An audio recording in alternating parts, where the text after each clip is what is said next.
Boa noite, pessoal.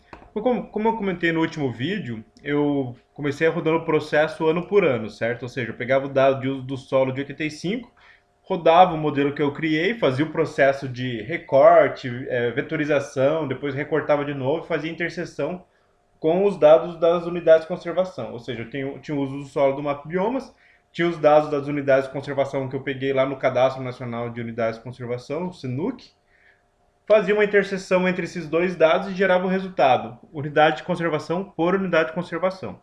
Só que acontece, eu estava fazendo isso ano por ano, porque esse modelo aqui que eu criei permitia carregar somente um raster. Ou seja, em cima desse raster que eu carregava de uso do solo, fazia o processo de recorte com o buffer da unidade de conservação, fazia o processo de vetorização, ou seja, poligonização do resultado, e fazia a interseção com os limites reais da unidade de conservação para chegar no meu resultado.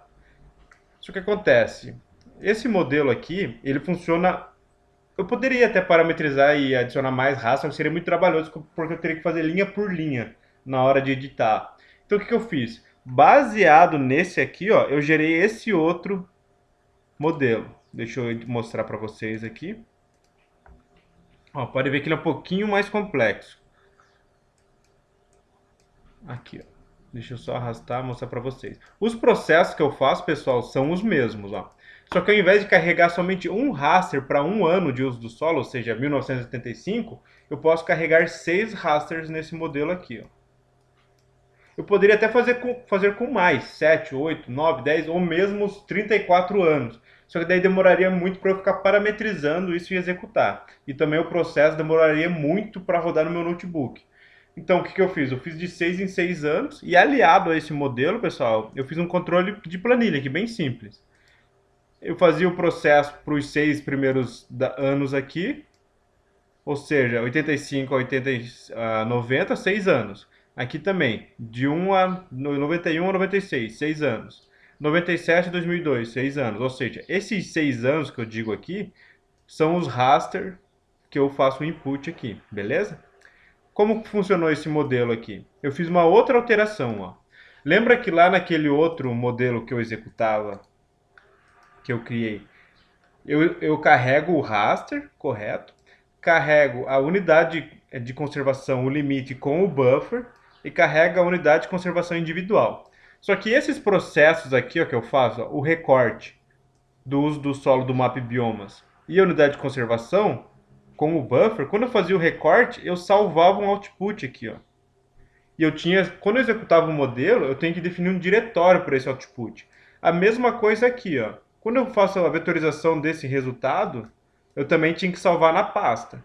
Só que acontece, esses dois resultados aqui, ó, esse e esse, para mim são resultados intermediários, eles não me interessam. Eu não preciso ter esses dados para analisar. O que me interessa é isso aqui, ó. Então, no modelo com 6 rastros, o que eu fiz? Eu eliminei esses resultados aqui, ou seja, quando eu executo o meu modelo, eu não preciso definir um lugar para salvar esses dados. O processo em si, o modelo, ele vai executar, vai salvar numa pasta em memória do QGIS, ou seja, vai ter uma pasta lá no meu computador que é a memória do QGIS, que o QGIS salva os arquivos temporários lá, e quando eu defino o lugar para salvar, ele copia esse arquivo, o resultado, e salva na pasta que eu delimito. Eliminando esses dois aqui, ó, mas como que você elimina? Ó? Quando eu editei o modelo aqui nesse caso, eu coloquei aqui, ó, na saída, eu dei um nome, ó, recortado máscara. Raster map biomas recortado, raster map biomas recortado, certo? Quando eu coloco o nome aqui na saída, o que obrigatoriamente tem que fazer quando eu executo o modelo? Eu tenho que definir onde que eu vou salvar. A única coisa que eu fiz, pessoal, foi excluir o nome que eu tinha dado para o resultado. Quando eu faço isso, o que acontece no modelo? Não aparece mais aqui, ou seja, o resultado fica salvo na memória do QGIS, que é uma pasta que ele tem lá onde ele salva os arquivos temporários. Lá da memória ele puxa esse resultado, joga no outro algoritmo aqui e executa. Nesse caso, também eliminei esse resultado. Ó. Eliminei isso aqui. Ó. Então, na hora que eu rodo ele, ó, ele pede o raster de entrada, pede a unidade de conservação com buffer e já me pede onde salvar o resultado final. Aqueles dois temporários, ele não pede para salvar mais. Com isso eu consigo economizar tempo, porque ao invés de ter que ficar inserindo o diretório para salvar, eu pulo essas etapas. Eu só defino o diretório para salvar o arquivo final, que é o que me interessa, beleza?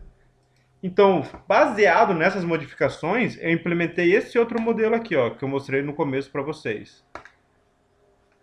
Ou seja, eu coloco o uso do solo de um ano, nesse caso 85, por exemplo, o uso do solo do segundo ano, 86, 87, 88, 89, 90, no caso são 6 raster, coloco a unidade de conservação buffer, da mesma forma que eu fazia no outro modelo, coloco o limite da unidade de conservação da mesma forma que eu fazia no outro modelo, faço os mesmos processos de clip, de recorte aqui, usando o buffer, faço o mesmo processo de vetorização do resultado do recorte com o uso do solo e o buffer, e no final faço o mesmo processo de interseção.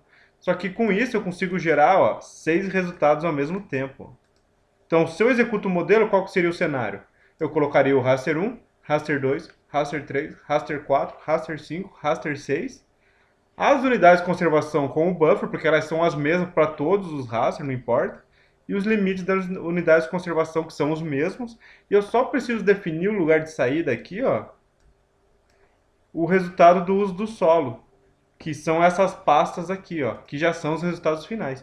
Com isso eu consegui otimizar muito mais o meu tempo de execução, porque eu parametrizava 6 processos de uma vez só, quando eu executo em batelada, ó, deixa eu mostrar para vocês.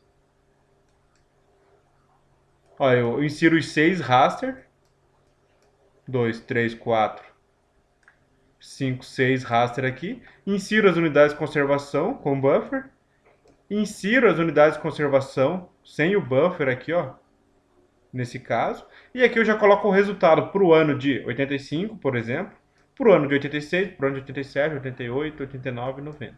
Beleza? Então com isso eu fui fazendo o controle aqui, ó, conforme executava para 6 raster, tinha um resultado, marcava OK, tinha o resultado, marcava OK, OK. O último processo que eu fiz foi esse aqui, ó, com 4. Aí o que eu precisei fazer? Eu peguei, como sobraram só 4 arquivos aqui, ó, e não 6, eu peguei esse mesmo modelo aqui, removi esses últimos processos aqui, ó, referente aos 5 e 6, porque eu não preciso mais. Eu só tenho 4 raster agora. Ó, removi esses aqui. E salvei o modelo e executei em batelada da mesma forma. Só que ao invés de colocar 6 rasters, eu só colocaria 4. Beleza?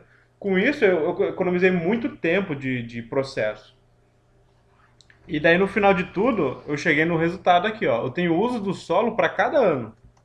Eu tenho 85, tenho 86, tenho 87, tenho 88 até 2018 aqui, ó.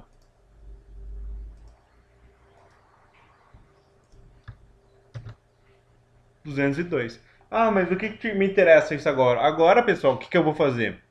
Como eu tenho uso do solo para cada ano, para as unidades de conservação em cada ano, eu consigo fazer o quê?